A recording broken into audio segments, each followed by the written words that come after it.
Selamat datang di channel No Life King. Selamat menonton. Maaf ya. Jika kamu memakai kekuatan sihir, itu akan memancarkan cahaya biru. Ini murahan dibandingkan dengan instrumen di ibu kota kerajaan, tapi itu sebabnya kuat. Sehingga tidak akan hancur jika veteran melakukan yang terbaik. Kekuatan sihir berhenti mengalir setelah itu memakan jumlah yang diperlukan. Jika seseorang memiliki kemampuan penyihir penuh maka akan bersinar biru. Selain itu akan tetap merah seperti itu. Apakah aman? Jika itu seperti yang dikatakan wanita tua itu tidak ada masalah, tetapi jika bagian lucunya adalah, sebenarnya itu bisa membaca nilai tepatnya. Itu menakutkan. Jika kamu tidak ingin mencobanya, maka pulanglah. Saya punya urusan untuk mendapatkan Dragon Powder dari teman alkimia saya setelah ini. Bubuk yang pria tua tadi katakan adalah Dragon Powder, ya. Ketika aku berpikir bahwa itu adalah nama yang dikenal, aku ingat bahwa aku memperoleh beberapa di labirin. Apakah dia bersedia untuk menjual buku sihir untuk ini? Penjaga tokosan, jika itu Dragon Powder maka saya memilikinya. Jika kamu baik-baik saja, saya bisa memberikannya kepadamu.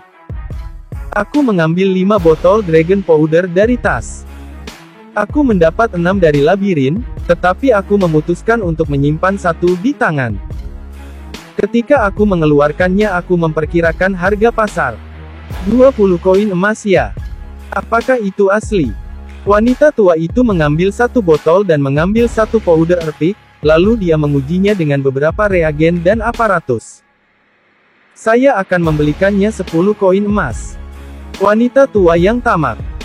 Ketika aku mengatakan bahwa harga pasarnya adalah 20 koin emas, dia berkata, itu harga di toko, menolaknya.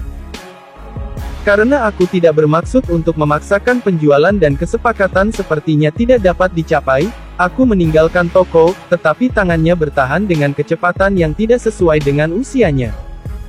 Matanya menyala dan berkilauan, dia agak menakutkan. Tunggu. Orang tua Thunder itu mungkin akan membeli mereka dengan harga itu, saya akan membelinya dengan 20 koin emas. Tapi saya akan membayarnya pada akhir bulan sebagai syarat. Karena pembayaran dari para pejabat lambat. Saya minta maaf tapi saya berniat meninggalkan kota besok, jadi saya tidak bisa menerima syarat itu. Negosiasi berlanjut sampai waktu makan siang, dan pada akhirnya, diputuskan bahwa pembayarannya dalam bentuk buku sihir. Karena buku sihir lebih tinggi dari level menengah tidak diizinkan untuk dijual kepada orang-orang yang bukan warga kota Seriu, aku mengalami kesulitan memilih buku yang bernilai 100 koin emas. Pertama, aku mengumpulkan buku sihir kelas rendah dari setiap elemen.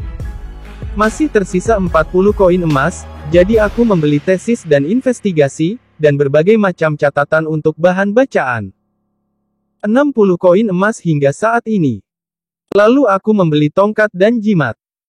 Tampaknya hanya mereka yang memiliki izin dari kota diizinkan untuk menjual Magic Scroll, jadi aku tidak bisa membelinya di sini. Selanjutnya, aku membeli katalis murahan untuk membuat potion. Sepertinya mereka terbuat dari Magic Core dari monster kelas rendah. Oh, pekerjaan utamamu adalah seorang alkemis. Lalu, bagaimana dengan buku-buku ini? Wanita tua itu mengeluarkan 2 buku sihir dari bagian belakang toko yang ditulis dengan katalis sihir dan bahannya, benih dan katalis. Aku agak khawatir dengan titelnya, tetapi karena penulisnya bernama jahat, aku membelinya. Itu adalah nama pembuat alat sihir dis yang berputar jika aku tidak salah. Aku membeli 5 buku lain yang ditulis oleh orang ini. 15 koin emas yang tersisa. Apa lagi yang kamu inginkan? Saya tidak punya alat sihir yang bagus. Palingan, saya punya alat yang memancarkan cahaya, atau alat pemanas jika kamu meletakkannya di atas. Oi, kamu mengeluarkan barang terbaik di saat terakhir. Ketika aku menerimanya, yang pertama adalah bola kristal kira-kira sebesar bola permen dan yang lainnya adalah sesuatu yang hitam yang terlihat seperti pot stand berdiameter 20 cm. Tebalnya sekitar 3 cm dan terasa seperti terbuat dari porselen. Di satu sisi, garis tembaga digambar di atas lingkaran konsentris. Bola kristal, light drop mulai memancarkan cahaya setelah aku menuangkannya kekuatan sihir. Tampaknya itu bersinar selama 30 menit setiap kali dituangkan dengan kekuatan sihir. Standpot, light hot plate juga sama, dengan menempatkan kekuatan sihir pada jalur tembaga, memberikan kehangatan selama 10 menit. Namun, karena hanya mengeluarkan panas yang cukup untuk melukai seseorang namun tidak cukup untuk merebus air, itu tidak cocok untuk memasak. Itu seharusnya bisa digunakan untuk menghangatkan teh atau rebusan. Masing-masingnya, light drop 1 koin emas, sedangkan light hot plate 3 koin emas. Karena light drop tersedia 2 stok, aku membeli keduanya. Pada akhirnya, karena aku tidak dapat menemukan barang bagus untuk sisa 10 koin emas, itu ditukarkan dengan uang tunai. Aku pikir aku harus menggunakan semuanya tetapi itu tidak baik. Berbahaya, berbahaya. Fun, mengembalikan uang, sudah lama sejak seseorang membeli sebanyak ini. Terima kasih banyak, saya bisa membeli banyak barang bagus. Berterima kasih kepada wanita tua, aku bertanya untuk menitipkan barang-barang yang telah aku beli di toko untuk sementara waktu. Setelah ini, aku benar-benar lupa untuk membeli peta dari toko buku sebelah. Wanita tua itu dengan setuju untuk menjaga barang-barang itu, lalu aku menuju ke toko buku. 412. Keberangkatan, 2. Ini 1. Aku bukan orang yang sering melakukan perjalanan, tetapi anehnya aku sudah tumbuh di sebuah kota yang hanya aku kunjungi selama beberapa hari. Aku ingin datang lagi ke tempat-tempat wisata terkenal. Toko buku itu dijaga oleh pria tua beruban yang sudah pulih, Semonesan tidak ada di toko. Aku tidak dapat menikmati proporsi yang indah itu. Disesalkan. Penjaga toko memberiku peta ke kota labirin. Bagaimana aku mengatakan ini? Ini adalah peta yang berteriak, pengukuran. Apa itu enak? Meskipun aku mengharapkannya memiliki simbol atau kontur peta, tapi itu dipertanyakan jika benda ini memiliki konsep arah mata angin. Mungkin itu ditunjukkan di wajahku, pria tua itu menjelaskan. Peta yang akurat adalah informasi rahasia sehingga hanya orang-orang dari pihak kerajaan yang bisa membelinya. Aku rindu Google Map. Karena itu lebih baik daripada tidak sama sekali, aku membeli 5 peta sampai mencapai kota labirin. Kemudian, aku belajar bahwa guild pedagang menjual peta yang lebih baik. Urusanku sudah selesai dengan ini, tetapi penjaga toko, yang menunjukkan semangat komersial dan kebaikannya, merekomendasikanku berbagai buku.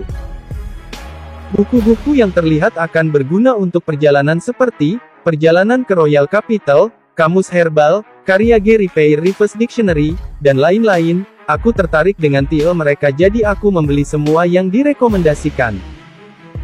Ada buku-buku pengantar untuk woodworking, smithing, engraving dan berbagai buku yang berhubungan dengan pembuatan, tetapi karena tidak ada permintaan dan digabungkan bahwa mereka buku-buku lama, mereka tidak laku dengan baik sama sekali.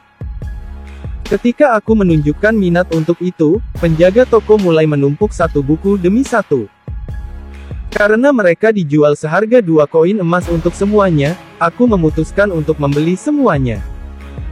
Selain itu, ia juga merekomendasikan buku bacaan yang bagus untuk istirahat selama perjalanan. Meskipun kebanyakan dari mereka adalah tentang cinta atau pahlawan, tetapi aku menemukan pengecualian seperti Ancient Battlefield and Withered Labyrinth, Mad Magician and Death Army, Man Who Created Labyrinths. Aku membeli 3 dari mereka dan 5 buku bergambar populer. Buku bergambar bagus untuk belajar huruf.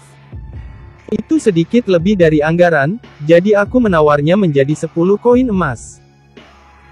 Aku memang membeli terlalu banyak. Tas dengan hampir 30 buku di dalamnya cukup berat. Jika aku tidak memiliki kompensasi status, pinggangku akan menjadi keseleo. Jumlahnya cukup setelah aku menerima barang yang aku beli dari toko sihir. Meskipun bukan seperti aku tidak bisa berjalan kembali membawa mereka, aku akan dilihat dengan mencurigakan jadi aku menunggu kereta taksi. Halo, Onisan lincah. Aku menoleh ke arah suara di belakang. Dengan wajah seolah mengatakan bahwa lelucon itu berhasil, itu adalah rekan kerja Zena-san, Lilio. Halo, Lilio-san. Apakah kamu meniru Zena-san? Hehehe, apakah aku lulus? Hei, apakah kamu melewatkan sesuatu? Entah bagaimana aku mengerti bahwa aku tidak boleh membiarkan Lilio bertemu Arisa. Saya mengetahui segera karena suaramu berbeda. Sayang sekali, tapi, bukankah itu cinta? Kekuatan cinta. Gadis-gadis benar-benar suka berbicara cinta ya.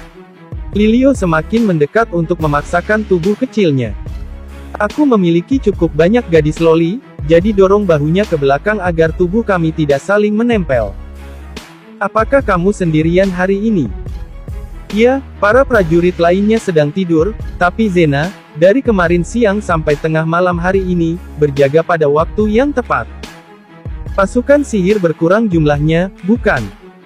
Aku ingin mengatakan beberapa kata perpisahan kepada Zena-san sebelum aku pergi untuk perjalanan tetapi...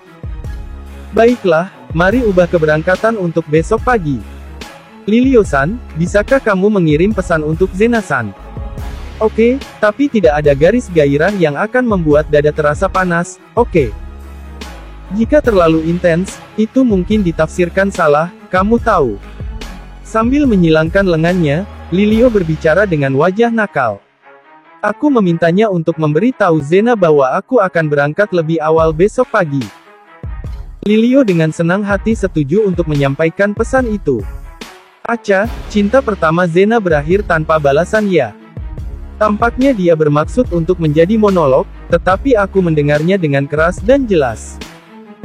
Aku tidak menjawab itu dan kembali ke penginapan gerbang dengan kereta-kereta.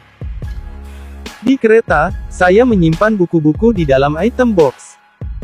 Ketika Arisa tahu tentang aku pergi ke toko buku, bukankah aku bilang untuk mengajakku? Dia marah, tapi setelah aku memberitahunya bahwa aku membeli semua buku sihir pemula, senyumannya kembali. Selain itu, Anda mungkin belum belajar cara belajar surat kerajaan Shigakan. Lalu, apakah kita akan berangkat?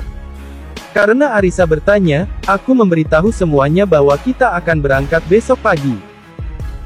Aku akan pergi ke toko alkemis di distrik timur dan guild umum untuk menyelesaikan beberapa urusan, jadi periksa apakah ada sesuatu yang kita lupa beli.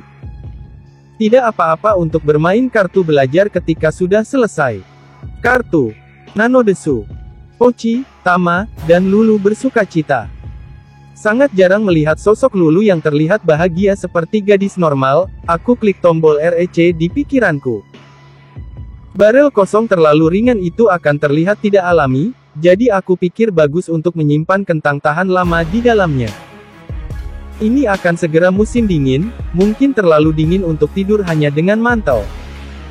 Kurasa setidaknya itu bagus untuk membeli selimut untuk master. Aku setuju dengan pendapat Arisa dan Lisa dan mengizinkan mereka untuk membelinya. Tentu saja selimutnya untuk 4 orang.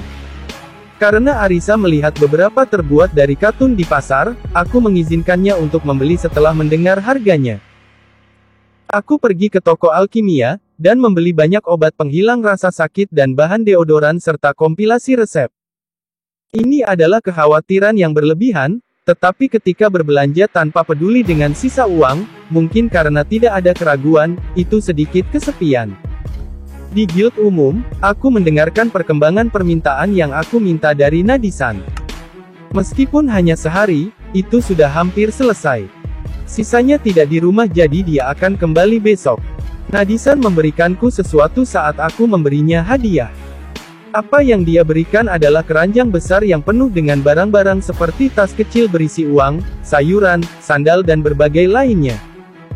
Rumah miskin memberi sayuran atau produk industri rumah tangga seperti sandal, bukan uang, bahkan benda-benda seperti sendok kayu dan lainnya. Nadisan memang mengatakan bahwa hadiah tidak diperlukan tapi dia diberikan sebelum dia bisa menolaknya.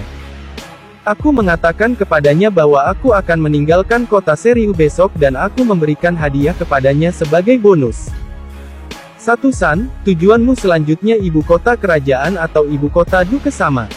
Tidak, saya bermaksud pergi ke kota labirin. Ada banyak demi-human di kota labirin, hidup akan mudah di sana.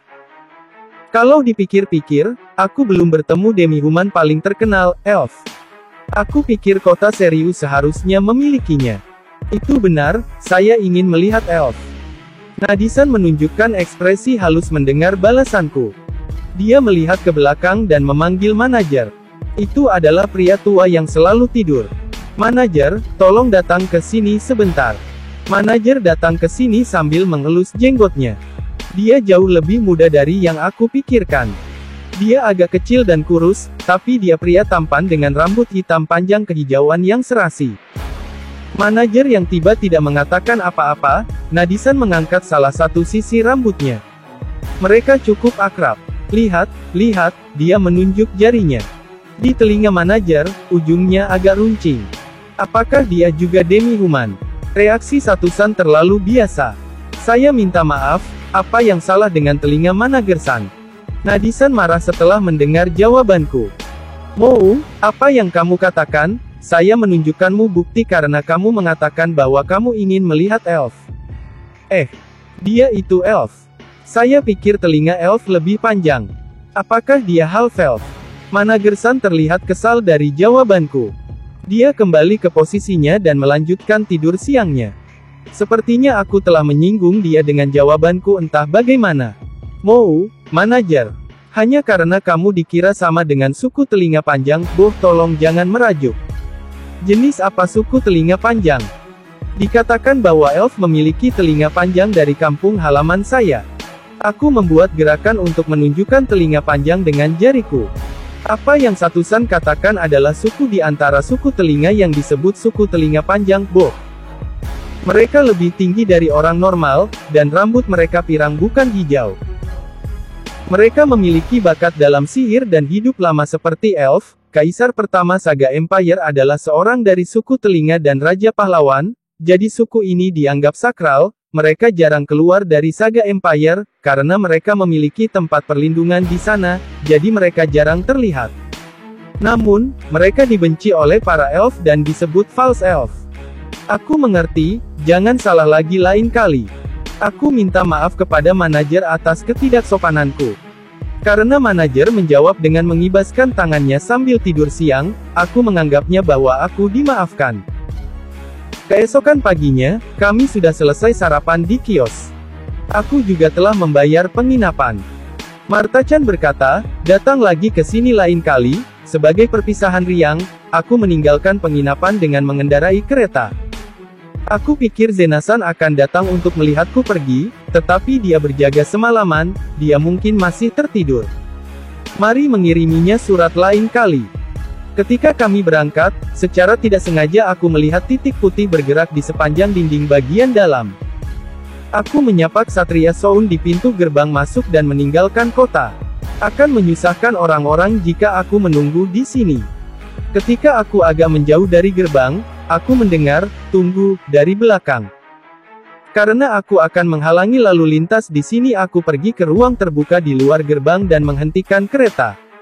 Travis di gerbang terlihat kacau ketika aku melihatnya.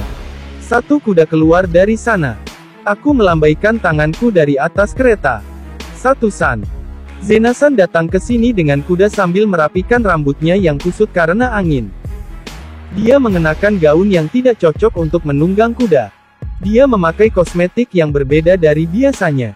Aku senang aku berhasil. Zenasan, saya juga senang bisa bertemu denganmu sebelum saya pergi. Baguslah kalau aku tidak menjadi tidak tahu berterima kasih. Kamu akan pergi ke kota labirin, kan? Tolong kirimkan saya surat ketika kamu sudah sampai. Saya akan membalasnya. Ya, saya akan mengirimkannya. Aku pikir dia akan mengatakan bahwa dia ingin pergi bersama, tapi aku senang itu tentang surat. Pinky swear, Arisa menunjukkan wajahnya yang menyeringai dari kereta sambil mengucapkan kata-kata yang tidak perlu. Zenasan menggigit sarung tangannya dan dengan penuh semangat meminta saya ingin Pinky swear. Aku tidak bisa menolaknya dan kami melakukan Pinky swear. Melakukannya di usia ini, aku agak malu. Aku mengucapkan salam perpisahan dengan Zenasan yang menatap jari kelingkingnya dengan gembira. Kalau begitu, mari bertemu lagi lain kali. Saya akan mengirimimu surat setelah saya tiba di kota labirin. Ya. Saya menantikan hari di mana saya bisa bertemu denganmu lagi. Syukurlah kalau itu tidak menjadi perpisahan yang menyedihkan. Reniku dengan dia akan terjadi lebih cepat daripada yang aku pikirkan, tapi aku masih tidak tahu saat ini. Zenasan dengan sungguh-sungguh melambaikan tangannya sampai Ksatria Soun meraihnya dengan tengkuk ke stasiun. Istirahat 1, seorang master tertentu dan percakapan pengikutnya. Seperti yang dikatakan, dengan kerjasama dari semua kuil dan penyihir, labirin tidak akan memperluas menuju kota, dan selama upacara dipertahankan, penghalang akan bertahan. Di masa depan, demi memperkuat penghalang, kita akan membangun beberapa monumen suci di distrik timur. Harap tanda tangani dokumen ini untuk mengamankan tempat tersebut. Petugas resmi berambut putih, Konsul Earl Ortes, membaca laporan sambil menyesuaikan monokelnya. Lalu, apakah bisa digunakan labirin itu? Seorang pria membungkukkan tubuhnya ke depan di atas meja sambil memiliki tampilan yang menyenangkan. Earl serius. Bisakah labirin dikomersilkan? Dia bertanya. 3 kuil besar, Parion, Garleon dan Tenion telah melakukan upacara untuk menentukannya dan hasilnya adalah GC, GC, dan GC. Mereka relatif menguntungkan. Konsul berhenti di situ, dan menambahkan, namun, para ahli kami telah menunjukkan beberapa masalah. Yang pertama tentang pintu masuk yang ada di dalam kota. Itu benar sekali. Labirin lain telah menunjukkan bahwa monster bisa meluap darinya setelah beberapa tahun.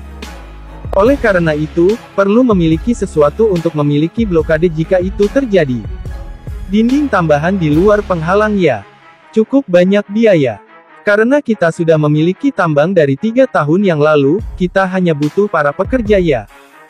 Ya, dan kita baru saja mendapatkan budak wanita dan pria yang didapatkan dari para pedagang budak. Earl menjadi ragu setelah mendengar konsul. Apakah kita perlu membeli budak untuk ini? Bukankah kita sudah memiliki cukup tenaga kerja? Orang-orang menjadi gelisah, kita akan menggunakan budak-budak itu sampai dinding sementara selesai. Setelah kita selesai menggunakannya, kita bisa meletakkannya di tambang. Atau kita bisa membuat yang patuh menjadi tentara. Earl mempertimbangkan investasi sebelum memutuskannya. Ketika labirin mampu menyediakan Magic Core dengan mantap, ekonomi Eldom kemungkinan besar akan tumbuh dengan cepat. Sudahkah kamu memblokir pintu masuk untuk saat ini? Para ahli kami mengatakan bahwa berbahaya untuk memblokir sepenuhnya. Alasannya, itu bisa merusak negara yang mereka katakan. Maksudmu The Nightmare of Ishtan? Aku pikir itu hanya mitos. Apakah itu benar-benar terjadi? Ada sebuah negara bernama Ishtan 200 tahun yang lalu. Negara ini mengalami kerusakan signifikan dari monster yang muncul dari labirin. Raja yang khawatir dengan itu mengundang penyihir terkenal untuk menutup pintu masuk labirin. Untuk dengan aman menutup labirin dan membuat ancaman monster menghilang, raja dilelukan sebagai raja yang bijaksana. Namun, 10 tahun kemudian, segel itu rusak oleh tsunami monster yang meluap darinya dan menghancurkan negara dalam 1 hari. Bukankah Ishtan aman selama 10 tahun? Maka seharusnya tidak apa-apa untuk menutupnya sementara kan? Ya, kita tidak bisa menjamin itu tetapi kemungkinan besar baik-baik saja. Baiklah, tutuplah pintu masuk labirin itu setelah konstruksi dinding bagian dalam selesai. Saya akan mengaturnya sekaligus. Tolong tanda tangani dokumen ini. Konsul menyajikan dokumen yang telah dia persiapkan sebelumnya. Earl menandatangani sambil membacanya dan terus berbicara dengan konsul. Ada masalah lain yang berhubungan dengan labirin. Apa itu? Dungeon Masternya adalah Demon Senior yang menyerang kastil ini beberapa waktu lalu. Earl menghentikan ekspresi intensnya, dan bertanya pada konsul tanpa ekspresi. Apakah itu pasti? Ya, seorang tentara sihir yang berpartisipasi dengan pertahanan kastil ada di tempat. Selanjutnya, asisten pendeta Garleon, Nebinen, bersaksi atas kekuatan Demon. Fumu, kita tidak mengetahui tujuan Demon tapi kita sudah mendapatkan jawaban dari Oracle. Tidak bisa dihindari jika kita cemas. Konsul mengerutkan alisnya sedikit, tetapi mendapatkan kembali ketenangannya. Kita berkewajiban memberi tahu raja tentang labirin, bagaimana Anda akan memilih wakilnya? Ya, kalau aku tidak salah satu yang selamat dari labirin adalah seorang bangsawan. Itu Viscount Belton. Kalau begitu, buat Belton dengan beberapa petugas untuk menjadi wakilnya. Saya mengerti. Saya akan mengirim utusan untuk memberitahu Viscount Belton. Konsul memanggil bawahannya dan menyuruhnya menyiapkan surat untuk Viscount sambil mengatur monokelnya. Laporan itu sendiri sebenarnya telah dikirim ke kerajaan dengan Magic Mirror. Tapi itu dianggap pantas bagi seorang bangsawan menjadi utusan untuk melaporkannya langsung kepada raja. Apakah itu semua tentang labirin? Earl mengkonfirmasikan sambil membelai janggutnya yang tidak benar-benar cocok dengannya. Tidak, saya ingin tahu apakah kita bisa mengirim tim inspeksi ke kota labirin, Selbira. Belajar dari pelopor ya. Berapa banyak yang kamu kira harus kita kirim? 4 kelompok yang terdiri dari 2 kelompok unit militer, kelompok pedagang dan kelompok warga biasa akan bagus. Mari buat mereka mempelajari pengetahuan tentang masalah ketertiban umum, pajak, dan struktur guild penjelajah. Jika memungkinkan, saya ingin mereka mengundang beberapa penjelajah tingkat tinggi untuk menyelidiki peringkat labirin kita. Warga biasa. Apakah ada artinya mengirimkan orang biasa? Earl bertanya dengan ragu. Itu salah saya untuk memanggil mereka warga biasa. Saya bermaksud mengatakan, orang-orang yang memiliki pengetahuan tentang jalanan. Earl tampaknya setuju dengan jawaban konsul yang secara berlebihan memberikan izin. Bagus, aku menyerahkan keputusannya kepadamu. Katakan padaku kapan kamu memiliki kandidatmu. Saya dengan hormat menerimanya. Apakah kamu sudah memahami identitas pahlawan Silver Mask? Publik memanggilnya pahlawan, tetapi tidak ada yang mengetahui identitasnya. Karena Earl tidak dapat mengabaikan keberadaan yang bisa menyamai Demon Senior yang bersembunyi di kota ini, dia tidak hanya membuat penyelidikan resmi tapi juga speak konsul untuk menyelidikinya.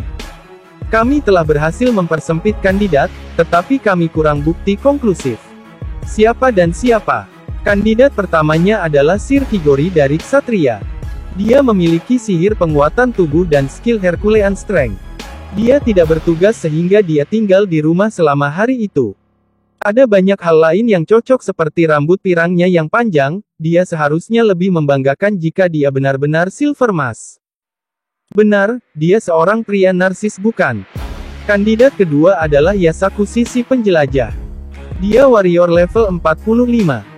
Dia bukan hanya berlevel tinggi tapi juga dilengkapi dengan berbagai alat sihir yang kuat, jadi dia mungkin bisa menahan serangan demon. Dia terbiasa dengan monster dan demon. Namun, rambutnya hitam. Apa yang dilakukan orang macam itu di tempat perbatasan seperti ini? Yang mulia, tolong hentikan meremehkan wilayah Anda sendiri. Earl tertawa sambil mengungkapkan rasa terima kasihnya. Tujuannya mungkin sisik naga dari Dragon Valley. Apakah dia mau bunuh diri? Tidak, apa yang saya katakan tidak benar, dia mungkin mengincar naga yang bersarang di Dragon Valley. Seperti yang seseorang harapkan, dia tidak mungkin kembali hidup-hidup jika dia pergi ke Dragon Valley. Ya, itu akan berakhir hanya dengan Scarlet Ribe sebelum dia bisa bertemu naga. Konsul berdeham dan kembali ke diskusi. Percakapan telah melenceng.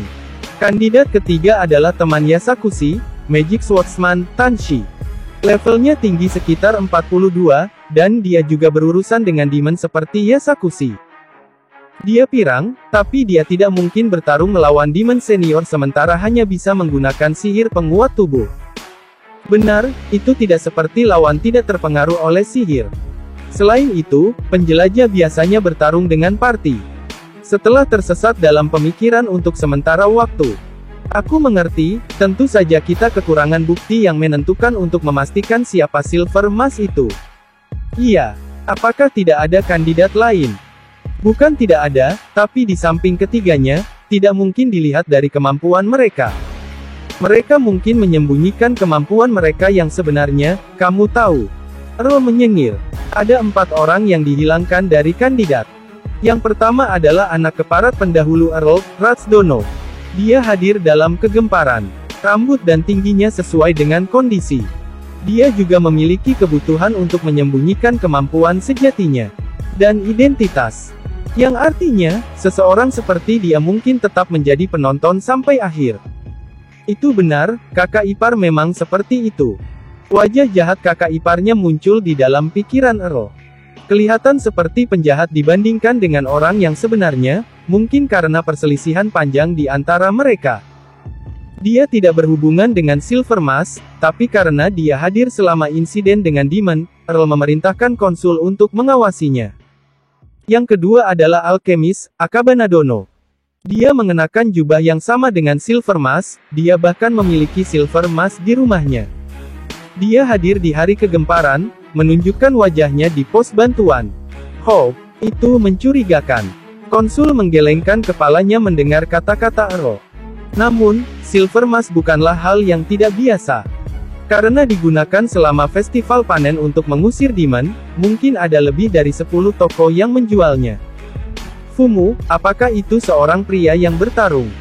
Tidak, sosok itu langsing dan kulitnya sangat pucat sehingga tidak sesuai dengan kekuatan yang ditunjukkan Silver Mask itu.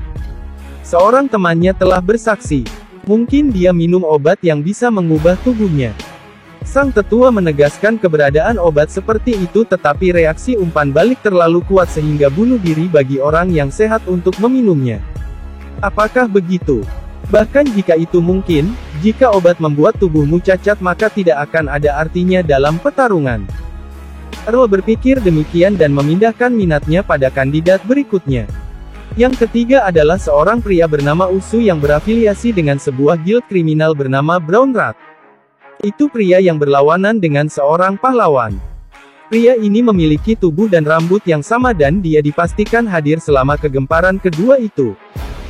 Selain itu, orang yang membawa Demon lengan selama gejolak pemberontakan adalah orang ini. Apakah dia menebas Demon lengan dan dirasuki olehnya? Kemungkinan itu ada. Konsul mengambil dokumen tipis dari tumpukan yang dia pegang dan memberikannya pada Earl. Sebuah hipotesis telah datang dari tetua, dia berkata. Bukankah Demon yang merasuki pria bernama Usu berbeda dari Demon yang menyerang kastil? Untuk dua Demon senior muncul pada saat yang sama, bukankah itu tidak mungkin? Mungkin mereka Demon yang bersembunyi dengan harapan menciptakan labirin, katanya.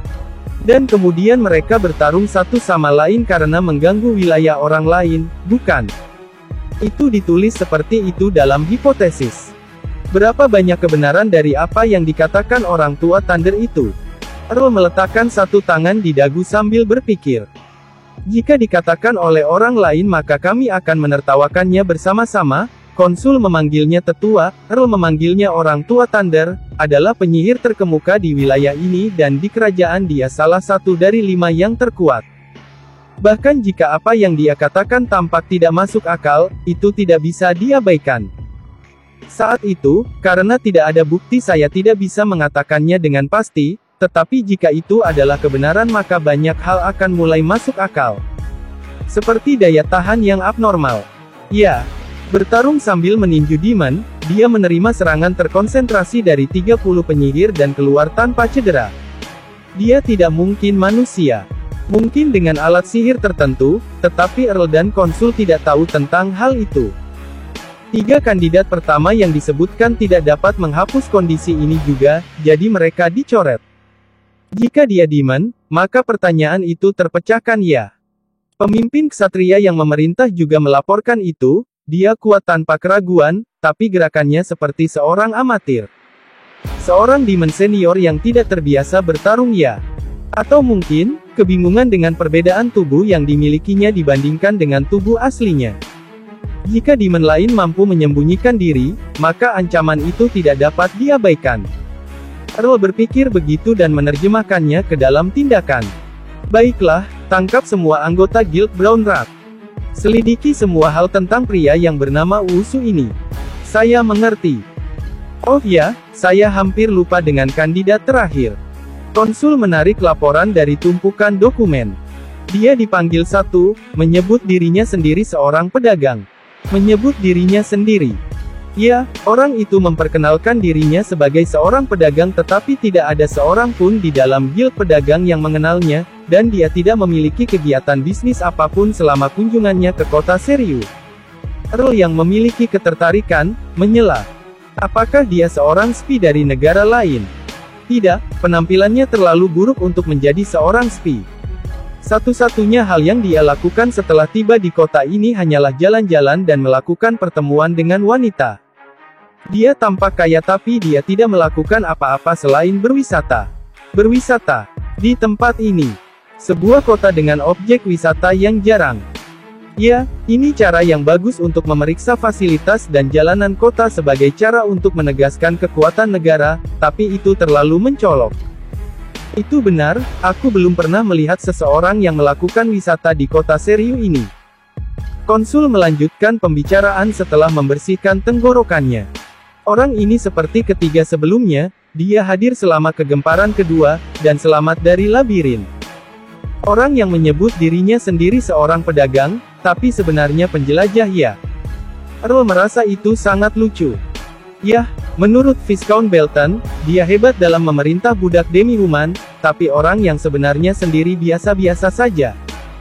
Dia pengecut yang tidak bisa memakai pedang, tidak bisa menggunakan sihir, dan hanya diam-diam melempar batu dari belakang budak demi-human.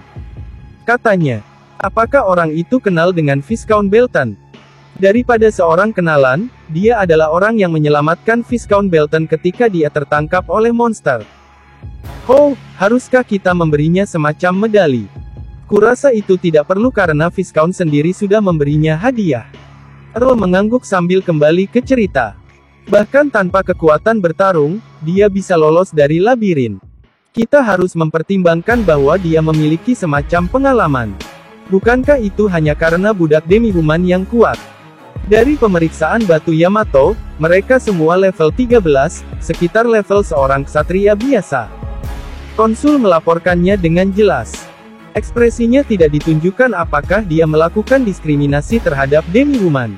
Semua budaknya. Bukan hanya satu budak yang memiliki level yang sama dengan seorang ksatria biasa. Ya, ketiganya. Itu beberapa potensi pertempuran. Ya, karena mereka budak demi-human mereka tidak diizinkan membawa senjata di dalam kota jadi tidak ada masalah dengan ketertiban umum, tapi itu luar biasa bagi pengawal orang yang menyebut dirinya sendiri seorang pedagang. Earl merenung sementara konsul menunggu masternya. Putra seorang bangsawan, atau putra pedagang kaya?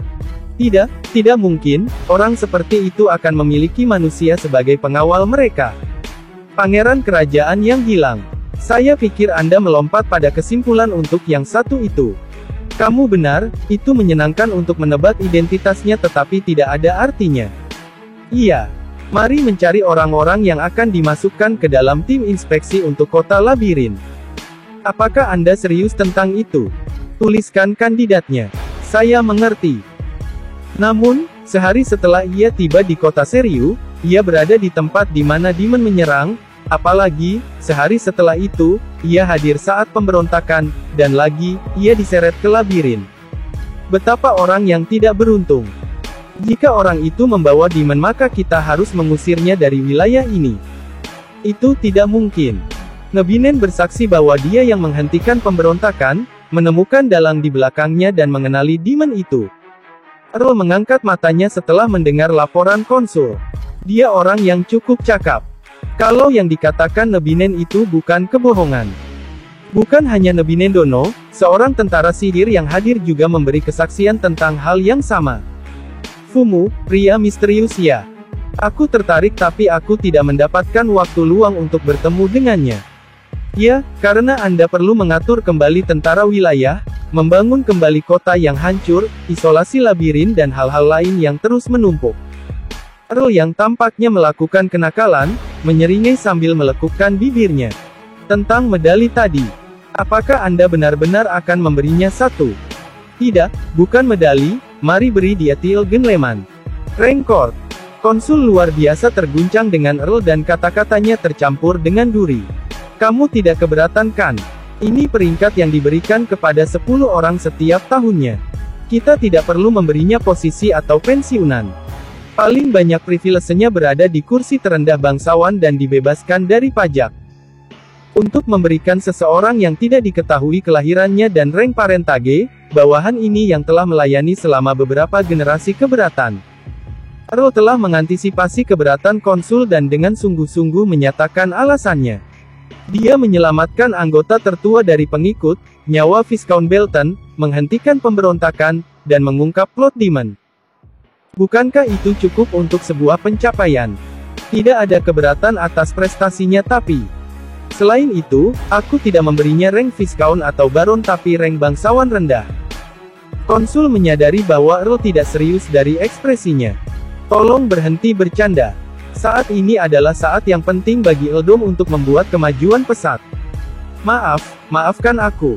Aku sedang bersenang-senang membayangkan bagaimana bawahanku akan terlihat jika aku memberikan seorang gelandangan rank court. Ditegur oleh konsul, Earl meminta maaf.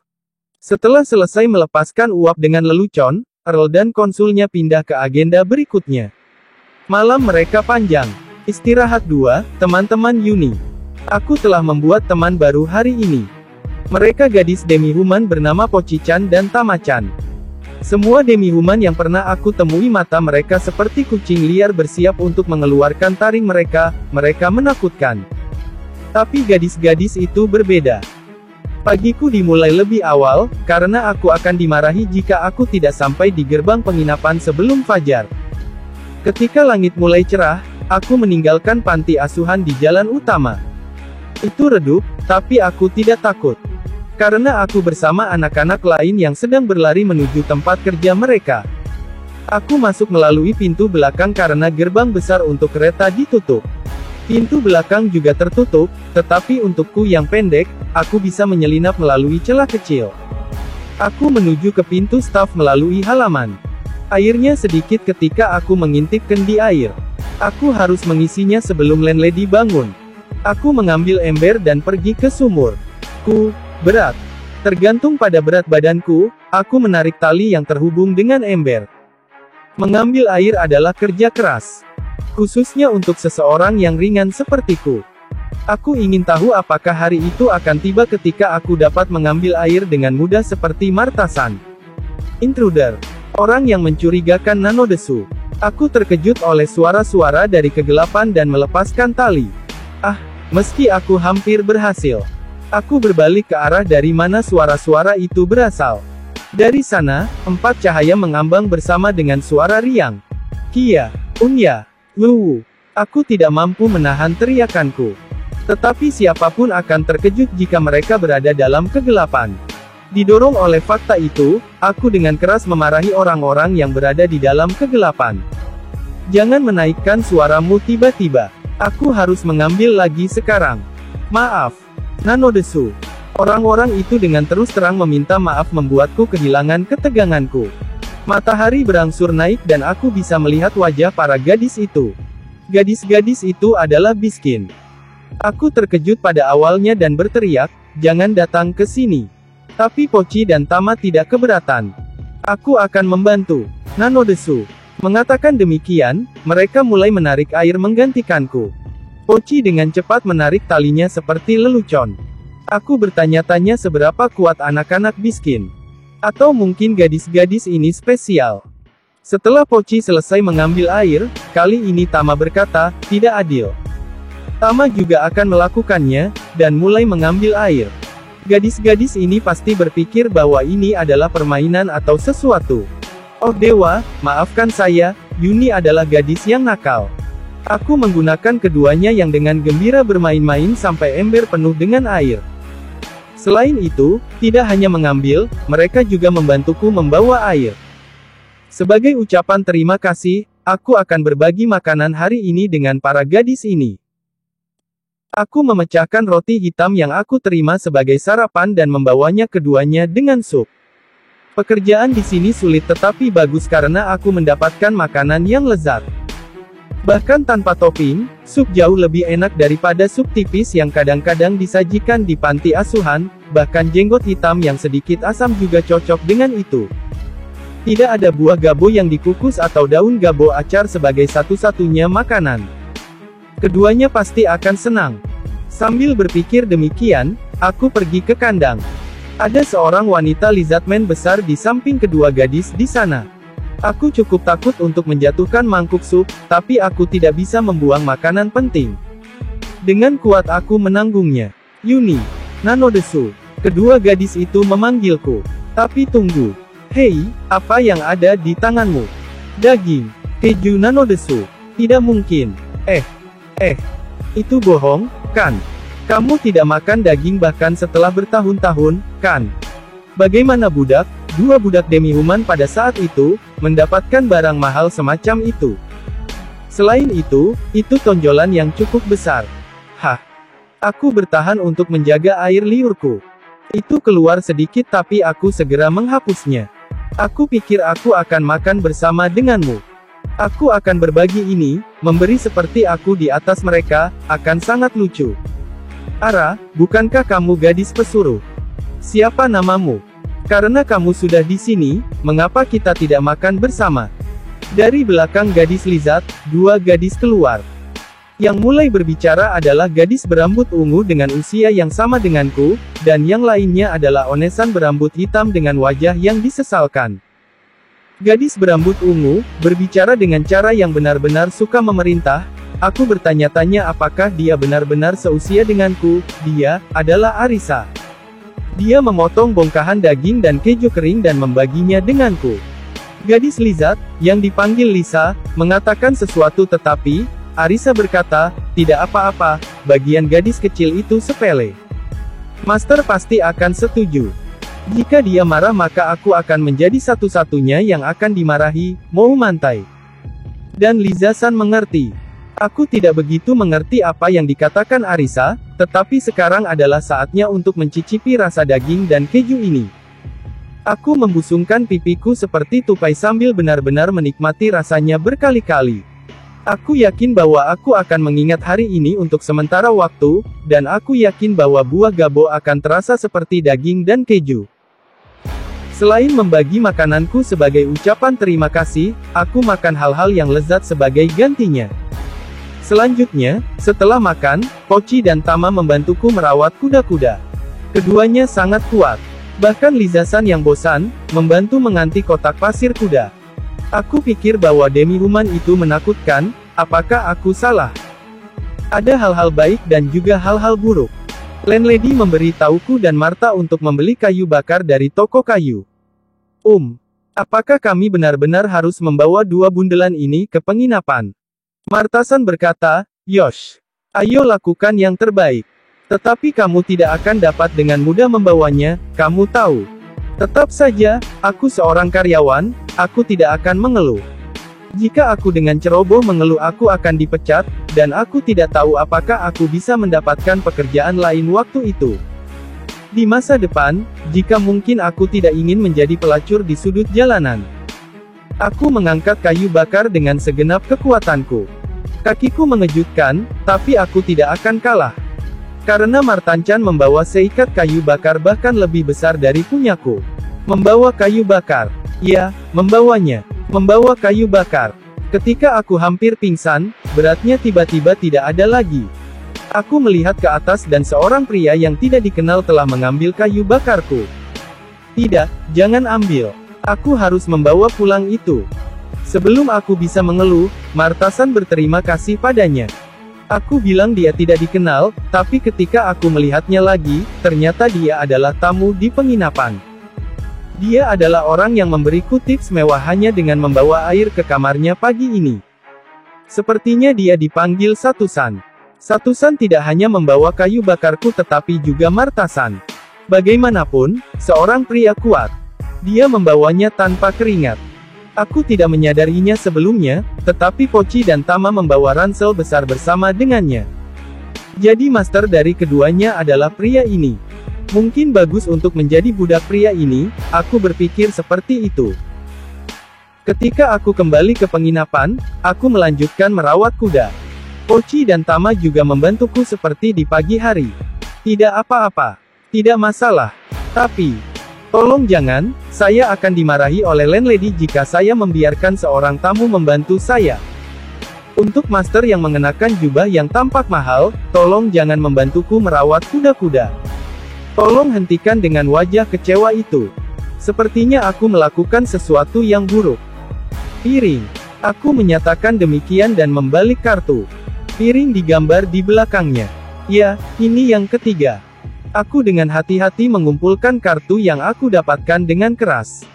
Sepertinya ini adalah alat untuk mempelajari huruf. Awalnya, Martasan yang bisa membaca huruf sedang mengajar kami, tetapi di tengah-tengah, Arisa merancang permainan ini. Setelah itu, semuanya asyik dengan itu. Ini adalah pertama kalinya aku melakukan permainan ini. Aku selalu ingin belajar cara membaca huruf, tetapi itu seperti mengatakan, aku ingin terbang di langit. Itu adalah hal-hal seperti mimpi. Tapi sekarang berbeda. Hanya dalam beberapa jam, aku telah belajar cara membaca 7 huruf.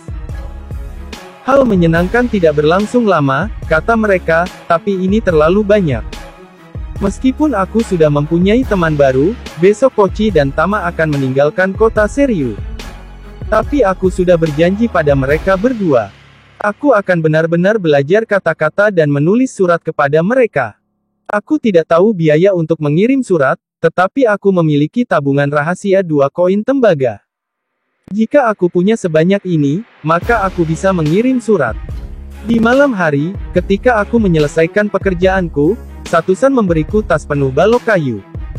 Ketika aku melihat ke dalamnya, meskipun mereka agak jelek, mereka sama dengan kartu pembelajaran.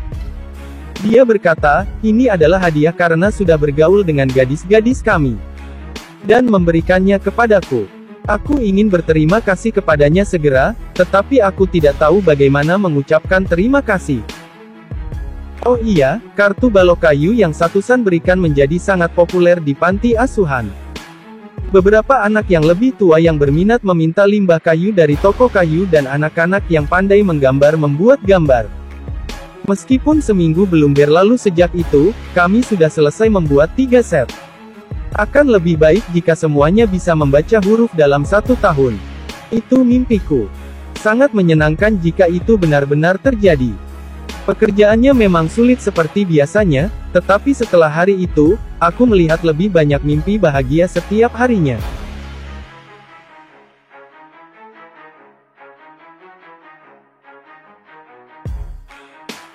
Sekian pembahasan kali ini. Jangan lupa untuk subscribe, like, dan share video ini. Karena dengan subscribe, like, dan share video ini dapat membantu channel ini berkembang. Matur suwun.